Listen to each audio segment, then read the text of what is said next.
It's amazing, you should see it.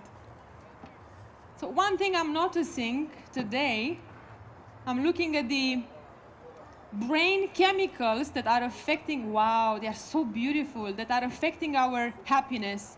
So I'm looking at the dopamine. Next to it, I see oxytocin. I really wish you could see this, I swear. Right after oxytocin, I see serotonin. And, wow, endorphin. So, in a nutshell, this is our dose of happiness. Because D is for dopamine, O is for oxytocin, S for serotonin, and E for endorphin. So D, O, S, E, the 4 brain chemicals are our dose of happiness. So first things first, unfortunately it's the end of this amazing festival. So since you are all here, I want to ask you first, how are you taking your dose of happiness? What do you do to increase your own dose of happiness? I want to hear from you. Work out, exercise, me too. Dance? Oh, I wish I had a DJ to show you how I dance. What else? Coffee. Cookies and coffee, and then you exercise, and then you dance. Love? Give love? Giving love. What else? What about you at the back? Pray. Play or pray, both are very good to increase our dose of happiness. How do you play, sir? Badminton. Okay, I used to play that. I was really bad, though. Now, with your permission, I would like to share with you how I am taking my own dose of happiness.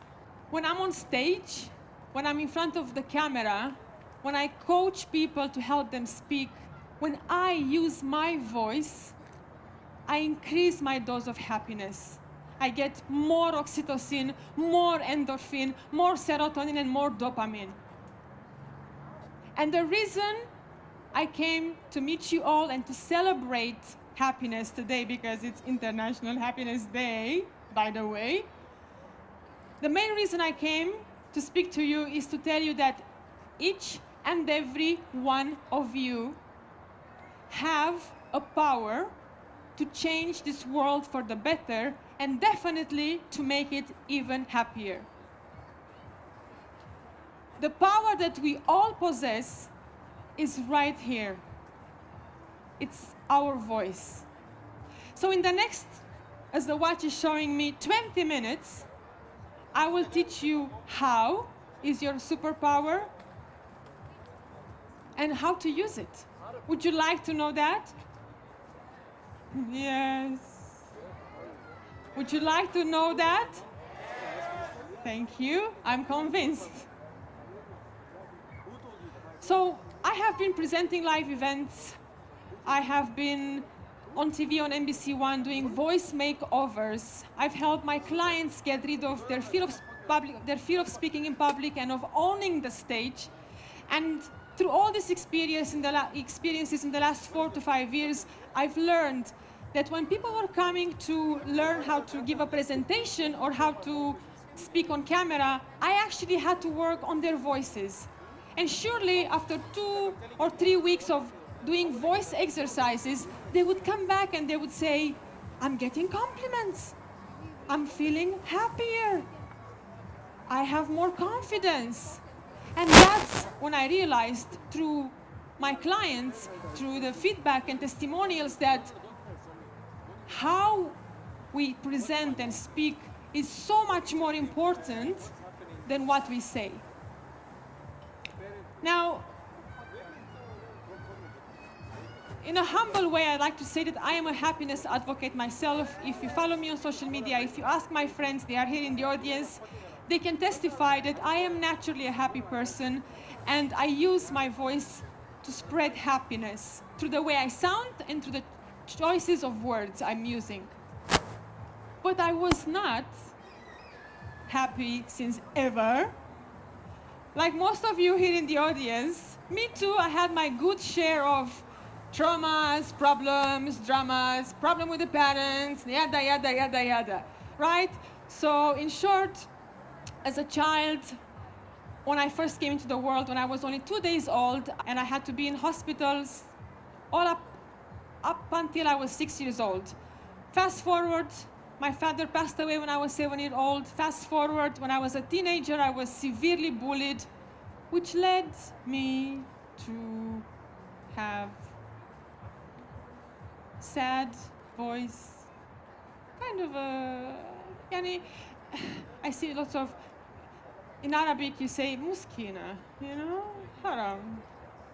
So I went through school feeling, yani, okay, just passing through the school, not really having an identity or feeling strong or firm or not happy at all. So then, a few years back, 5 to 6 years, when I decided to go into presenting, my mentor told me, "You want to what?" "I want to present." "Really?" I said, "Yes, really." Okay, so first session, he asks me, "Okay, Andreea, are you okay?" I said, "Yeah, why do you ask?" "Because you seem upset." No, I'm not upset, everything is fine, I'm good." "Are you sure?" I said, "Wallah." He said, "You sound sad." I said, "But I'm not sad." So he took the phone, he recorded me, and he made me listen. And with this new filter of I sound sad, I listened to myself in the phone, and I realized that I sounded as if someone drained all the blood from my body. I was like sounding, you know, just, yani, muskina, as I told you. I was just sad, really sad. And then that was the moment when I woke up and I said, I have to do something. There's no way any audience, any person will listen to me on camera or on TV. I have to change things around. I didn't know how. I had to do a lot of research, and eventually I decided to go back to my home country. I'm from Romania, by the way. So I booked the best TV presenter and voice coach from Romania, a senior lady. I spent 10 days with her, and as a result of all the hard work with her, I end up actually being on stage and speaking at festivals and presenting here events in the UAE.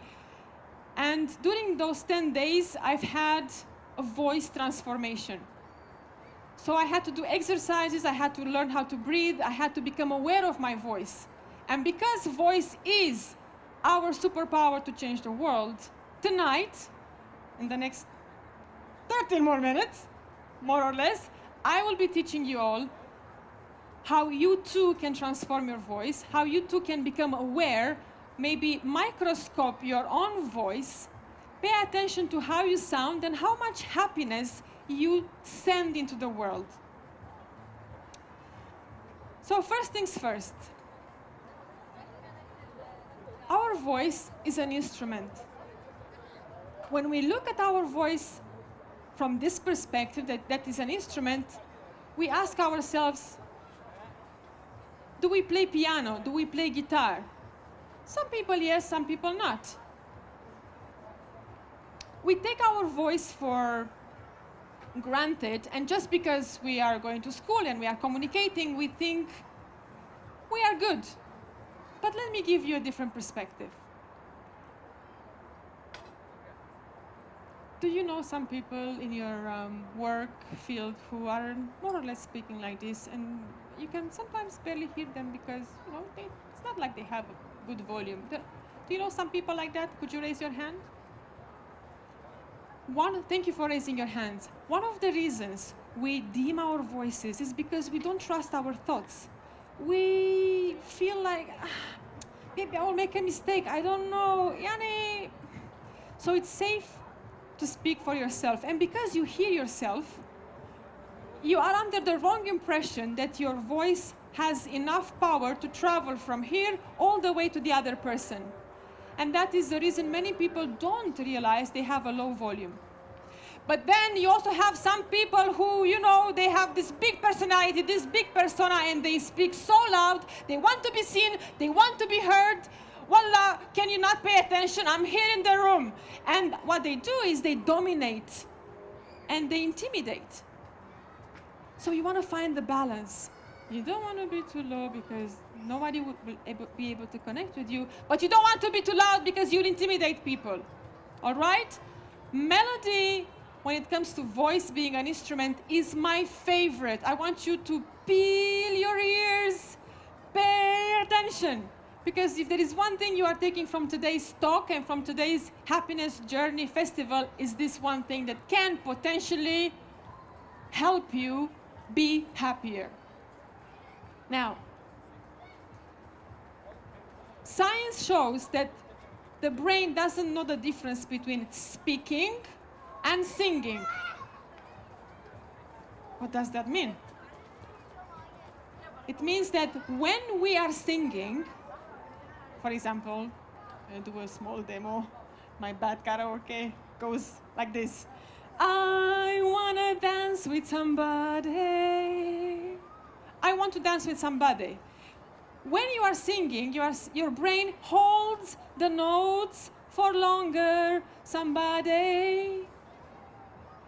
You know when you go to a concert, when you watch someone on YouTube, and you love those people, and you're like, wow, mashallah, mashallah, so good, so talented. Because music keeps the brain fast forward. Music keeps you on the edge of the chair. Music keeps you entertained because there is variety. So, if there is no difference between speaking and singing, isn't it obvious that when we are speaking, we should have a lot of melody? Is it clear? So, not having melody means, well, yahi, I've been to the festival, there were lots of stations, wallah, good weather, nice food, I took selfies, it was a nice festival, yahi, it's nice, hashtag happy. That's when we sound monotone. That's when we don't have melody. And when we speak in a monotone way, the brain disengages with us because the other person's brain will think, halas, I know what he's gonna say because it's the same pace, it's the same pace, it's the same pace, and it disengage. But if we add melody, wow! I've been to the Happiness Festival, it was their second edition. What an initiative. So many stations. You could go up in the air in the moonshot. You could let go and throw yourself on pillows. You could see so many bright faces. Amazing festival. That's having melody. Pitch, as the third part of the voice, is when you speak up here and you have this Michael Jackson voice or this Mickey Mouse voice, you speak up here in the head. And basically, sometimes most women have this problem. They have an elevated pitch and they are so annoying you can barely hear them for more than 5 minutes. And there are ways and exercises to work on the larynx and to bring the voice a little bit lower. Pitch can also be down here. And you have these bad guys who are basically not breathing enough. Their nostrils are closed, and that's why it feels as if they're gonna punch you any second now. Again, you don't want to have a low pitch. You don't want to have a high pitch because you're gonna scare people away. Tone, as the fourth block of the voice, is again my favorite. Tone is the character that you choose to bring to the room. You can bring the mother within. You can bring the friend. You can bring the partner. You can bring the authoritative boss. If you don't do what I say, my goodness me, you're done. I said you're done. So tone brings the character. Whoever you choose to be is going to be heard in your tone. And last but not the least, pace. Do you know what I mean by pace? I will give you a demonstration. Some people, when they speak, wallahi, inshallah, maybe maybe they will finish what they have to say this year. But make no mistakes, there are those people who are speeding through their talk. They are faster than a Lamborghini on Sheikh Zayed Road. Now, you don't want to be terribly boring and slow. You don't want to be terribly fast, because then people can't connect with you. So these are the 5 blocks that makes the voice. Very important as well to pay attention to what we call the speaking apparatus. Apparatus is a word in Latin. So how much we open our mouth. Most people that I work with have lazy mouths. They don't open the mouth enough, and they don't bite the words. The second, and after the speaking apparatus, is also the diaphragm. When we are standing taller, can you please sit a bit taller in your chairs and open your shoulders? When you open your shoulders and you are more straight, you are allowing your diaphragm to send more air, hence you can speak better. I'm taking you through the technicalities of voice, because when you understand what a voice is made of and you go home and you record yourself, you can attune by yourselves your voices, and when you sound better, you energize yourself, you increase your own dose of happiness, and guess what? You become contagious. I mean, go into your minds, into your memory, and picture a person who is naturally happy, and they have most often, wallah, a happy voice. Don't you want to be around them? Saurala. Sa, I see you nodding, thank you.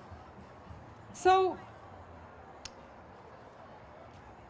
I would like to continue by giving you a demonstration to show you how you can put all these 5 building blocks together and leave this festival empowered, that you can now use your full power. Just recently in February, a client of mine, during a session, I've asked her, what was the best holiday that she has ever had? She said, well, I went to Santorini, and it was nice. The weather was cool, nice people, very good food. I was there for 4 or 5 days. Not bad. It was nice. I said, was this your best holiday? Yes. I said, why? It was very peaceful. Okay. And because we were working on her voice, I said, can I give you a demonstration of how you could use your voice differently to tell the same story? She said, yeah, of course. So this is what I told her.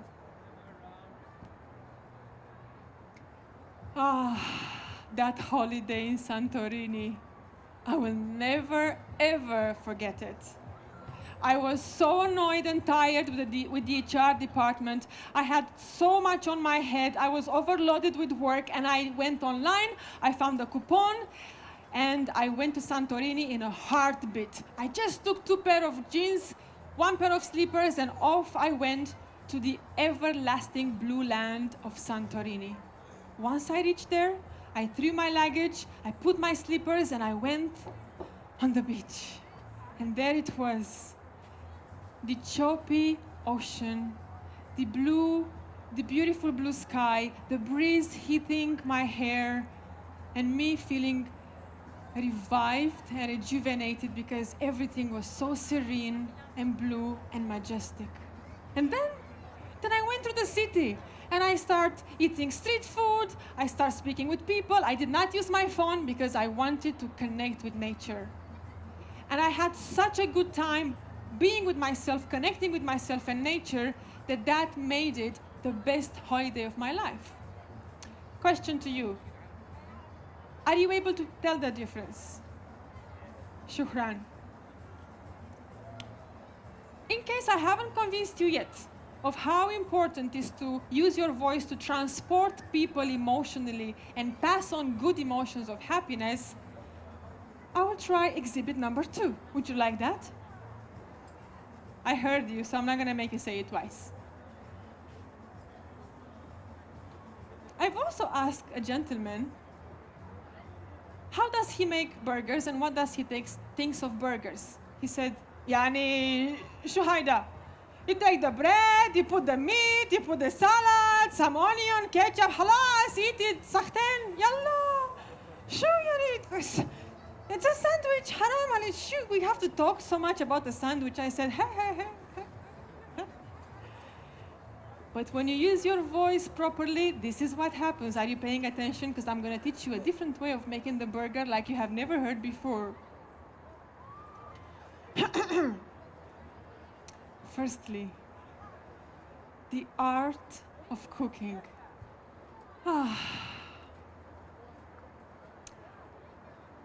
You want to have fresh, warm bread just from the oven that makes you think like you are home again. That smell of the fresh bread is so relaxing. Then the beef, the green grass-fed beef. Oh, first of all, you have to rest the beef because it's tired, you know? It's been a long time on the fields. So you bring it from the fridge out and you let it rest. And you speak to it, you say, are you ready? And after you take it from there, you put it on the grill and it's sizzling. And it's being grilled and you decide if you want to make it medium rare, well done, it's up to you. As the meat is again mixing with the smell of the fresh bread, you slowly but very slowly chop the onion. Tuck, tuck, tuck, slowly, so you don't cut those expensive nails. And then, of course, the lettuce, the happy lettuce. You bring lettuce and avocado and you make a bed that you prepare it to sit your freshly done meat. And then you bring ketchup, mayonnaise, everything you want, and you put it on top, and you take it firmly and confidently. You bite. It tastes like happiness. Now, did you get the point? Yes? Me too. Me too, I got hungry. Luckily, they have burgers down here. Now, before that, I want to make sure I got my ideas across. And I also want to teach you one tip that if you do right now, tonight, you can use it when you go to work and inject happiness in your voices and go to work like, I am so happy to go to work, yay! Would you like that? Yeah. Thank you for the enthusiasm, sir. So for all of you who know each other, I want you to change partners. I want you to find a partner. You two, find a partner so I can give you an exercise. It's a 1-minute exercise. Okay? First line. Find a partner. Everybody find a partner. I'm not going to say anything if you don't find a partner. And I'm not going to let you exit the festival. You are together. You're together. You're together. I can see you, you know. Find a partner. Everybody has a partner to do an exercise, yes or no? Yes. Oh, you're awesome. So now, everybody put your smiles on. And you're looking at your partner, and you're going to tell them 3 things. I will tell you the 3 things, and then you will do it. You say, my name is. Second thing is, what makes me happy is this. And tell them something nice about them, but all the time you will be speaking like this. This is the exercise. So, my name is Andreea Zoia. What makes me happy are burgers. And one nice thing about you, wallah, I love you. You have beautiful smiles. Go.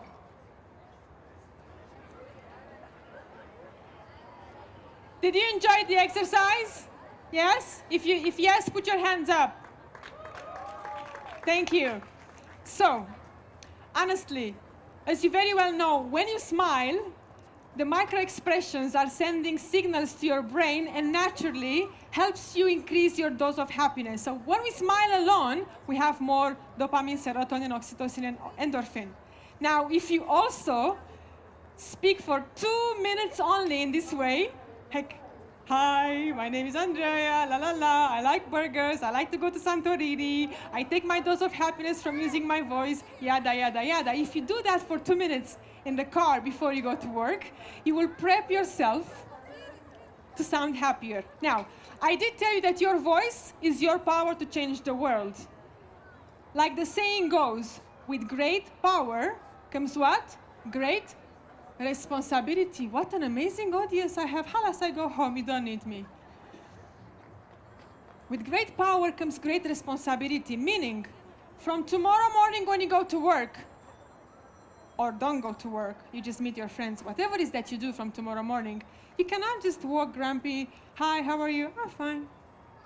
Because what you emit from your voice is what you make the other person feel.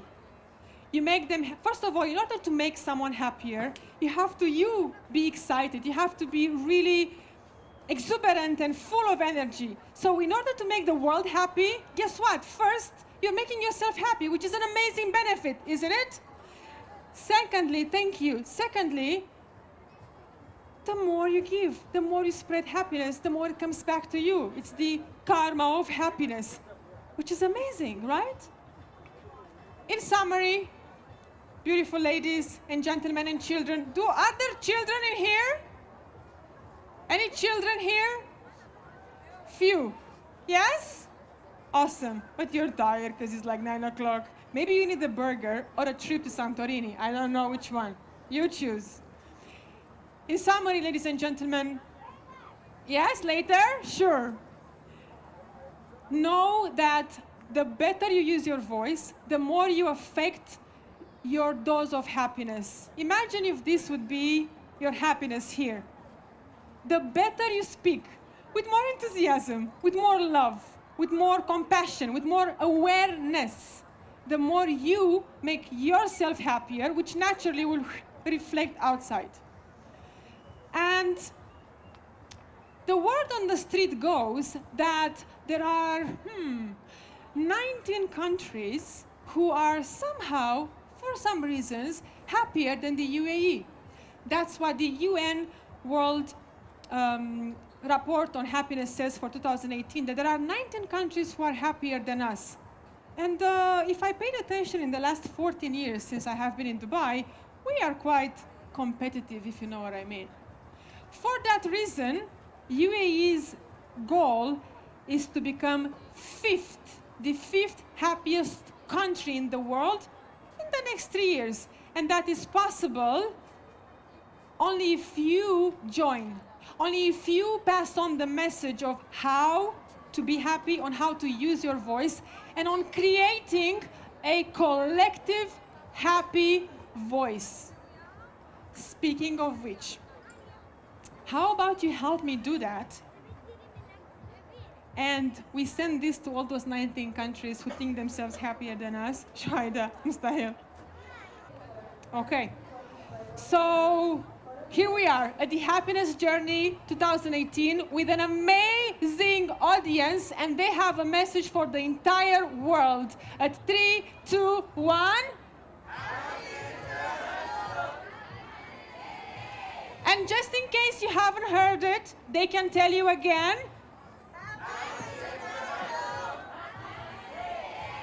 And that's a wrap for the festival. Thank you so much. Stay happy, voice your happiness, and God bless. Thank you.